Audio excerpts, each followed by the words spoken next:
যারা তরিকুল ইসলামের সম্পর্কে কথা বলতে গেলে একটা বই লিখতে হবে। আমার অনুরোধ থাকবে তার যোগ্য পুত্রের প্রতি, তোরা তরিকুল ইসলামের জীবনের উপর একটা বই লেখাবো।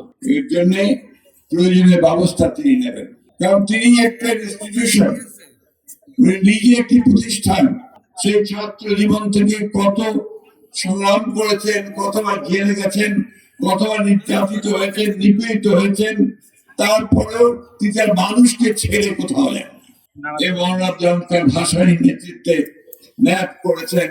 সেই ন্যাপ থেকে যখন ন্যাপ মার্চ করে প্রেসিডেন্ট জিয়াউর রহমানের বিএনপির সঙ্গে একীভূত হলো, তখন সেই বিএনপির সঙ্গে তিনি থেকেছেন। তখন থেকেই শক্ত একটা মহিলার মতো এই দক্ষিণাঞ্চলকে তিনি পাহারা দিয়ে রেখেছেন।